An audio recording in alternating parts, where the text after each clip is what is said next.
Okay, selamat pagi semua.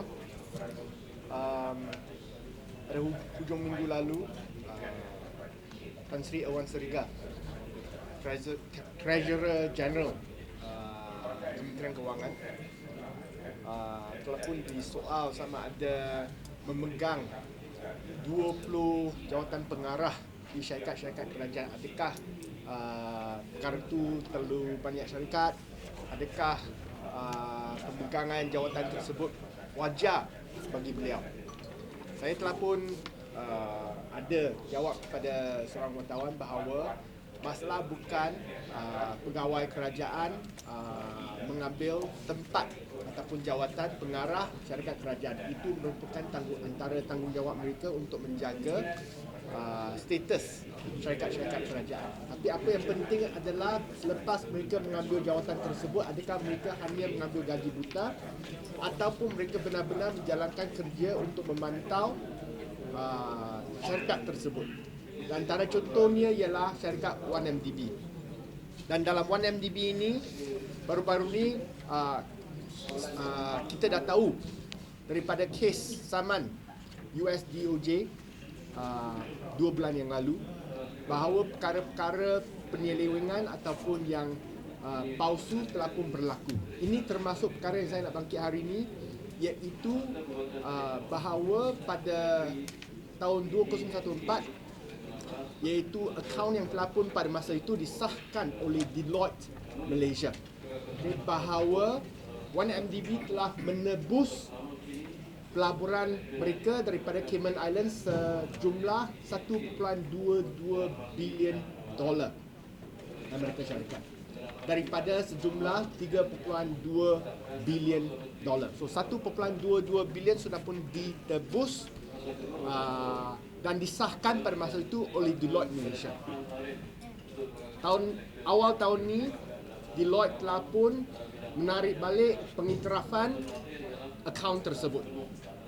Dan saya nak sebut di sini antara sebabnya ialah penebusan tersebut merupakan penebusan palsu. Akaun 1MDB telah pun dipalsukan untuk menunjuk bahawa 1.22 bilion telah ditebus walaupun 1 sen pun tak pernah ditebus. Macam mana mereka nak menipu auditor? So auditor antarabangsa pun kena tipu. Macam mana mereka tipu? Pertama sekali, mereka dapat pinjaman daripada Deutsche Bank. Pinjaman ni tidak dimaklum kepada auditor. So mereka dapat pinjaman sebanyak 975 juta US dollar. Selepas tu sebahagian daripada pinjaman ni dibayar kepada sebuah syarikat ABA. Tapi kita semua tahu sekarang syarikat ABA tu ABA palsu. Bukan ABA yang tulen yang ada di Abu Dhabi, tetapi ABA palsu. Yang ABA ni ditubuhkan di Kepulauan Seychelles. Okay. So jumlah yang dibayar kepada ABA palsu ini adalah 458 juta. Selepas itu 378 juta diagihkan ke dalam sebuah syarikat pelaburan palsu ataupun saya sebut di sini intermediary fund. Dan dari sana 375 juta dibayar kepada Brazen Sky ataupun anak syarikat kepada 1MDB sebagai bayaran penebusan pelaburan tersebut. So penebusan pertama telah pun dibuat dengan nilai 375 juta. Tapi dari jumlah ni wang dibayar kepada satu lagi anak syarikat 1MDB Global Investment Limited 375 juta. Selepas itu 1MDB Global Investment Limited bayar balik sejumlah 356 juta US dollar kepada ABA palsu. Maksudnya ada satu pusingan. Okey. So pertama sekali 1MDB dapat pinjaman wang, selepas tu melalui syarikat-syarikat pengantara bayar kepada Brazen Sky sebagai penebusan yang 1MDB telah buat. Tapi dari Brazen Sky dia pulangkan melalui syarikat 1MDB Global Investment Limited kepada syarikat ABA palsu. Selepas itu perkara ini berulang sekali lagi, iaitu kali kedua 385 juta dibayar melalui syarikat pengantara kepada Brazen Sky pada 14 hari bulan Oktober. Selepas itu, Brazen Sky pulangkan 314 juta kepada 1MDB Global Investment Limited dan 1MDB Global Investment Limited memulangkan 340 juta US dollar ini balik kepada syarikat Abah. So second payment, same amount of money, second round of payment, this time with an additional 340 million sudah dibayar. Dan perkara ini diulangi 3 kali lagi. Dan jumlah bayaran yang telah pun dibuat oleh Abah Palsu sebagai bayaran tebusan pelaburan kepada 1MDB adalah 1.525 bilion US dollar. Wang yang sama yang dipinjam daripada Deutsche Bank digunakan melalui pengagihan wang di luar negeri, okay, pusing 5-6 kali menjadi bayaran sebanyak 1.5 bilion kepada syarikat 1MDB. Dan bayaran yang dibuat oleh 1MDB Global Investment Limited kepada Abah Palsu dianggap sebagai bayaran untuk membayar pampasan penamatan option kepada Abah. Kesemua ini merupakan pemalsuan account. Okay? In legal terms, it is a clear-cut fraud. It is criminal and it runs afoul of the Companies Act. Okay? Ini merupakan satu jenayah yang besar. Banyak pengarah-pengarah syarikat, pengurusan syarikat hari ini disaman, dibawa ke mahkamah oleh Suruhanjaya Security Malaysia akibat transaksi sebegini, pemalsuan akaun untuk menipu pemegang saham. Dan pihak-pihak yang bertanggungjawab termasuklah Datuk Syarul Hamid.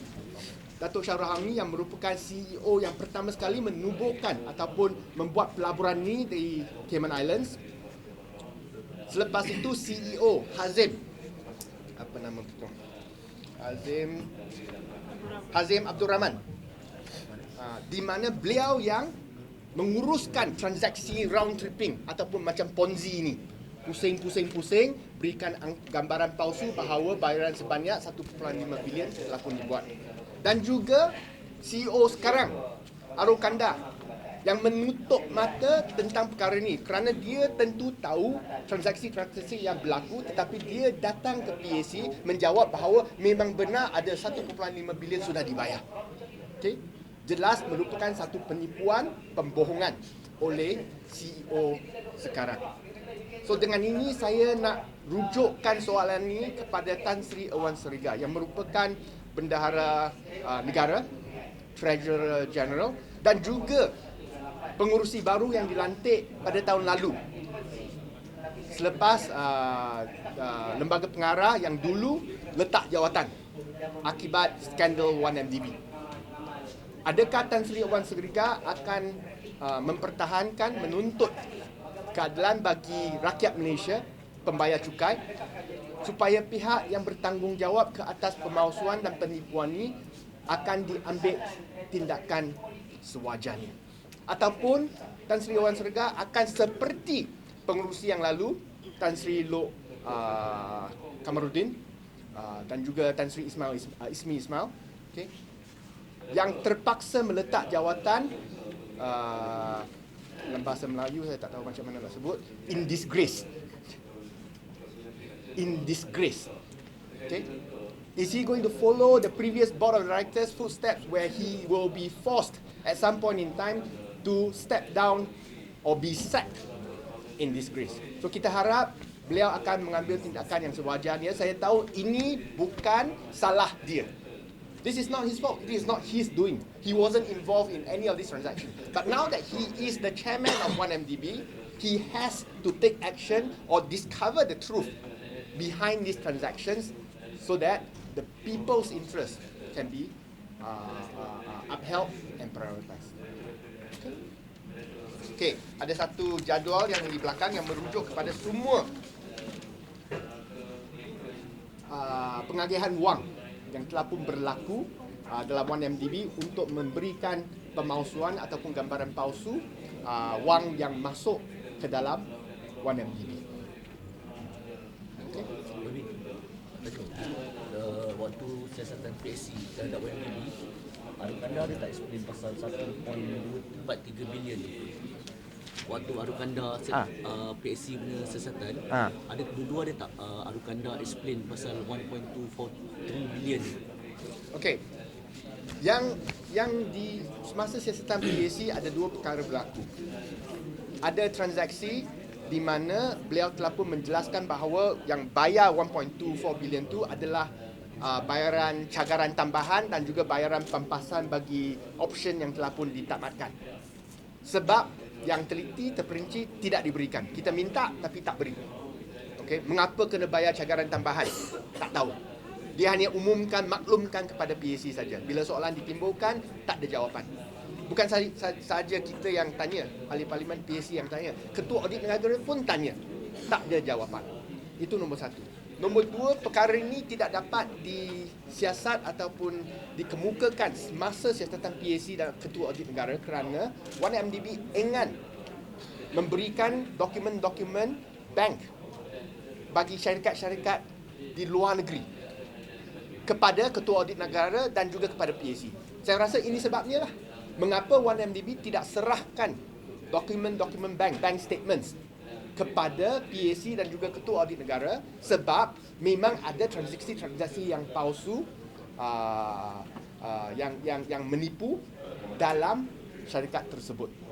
Kita minta lama, 5 bulan, 6 bulan kita minta dokumen-dokumen bank luar negeri seperti Brazen Sky ataupun 1MDB Global Investment Limited. Semua ni syarikat, anak syarikat 1MDB di luar negeri. Semua dokumen syarikat tersebut tidak diserahkan kepada Ketua Audit Negara dan juga kepada PAC, walaupun diminta banyak-banyak kali. Ini perkara ini ada disebut dalam laporan PAC. So PAC memang tak tahu lah detail. Tak tahu. Kita dah siasat pun tak tahu. Sebab tu bila orang tanya, sama ada PAC ada dapat siasat wang tu masuk dalam akaun peribadi Datuk Seri Najib Razak, tak, kita tak tahu. Sebab kita minta akaun, dia tak bagi. Kalau tak bagi, kita tak boleh siasat. Bukan tak nak siasat, tak boleh siasat. Okey ya? Terima kasih semua.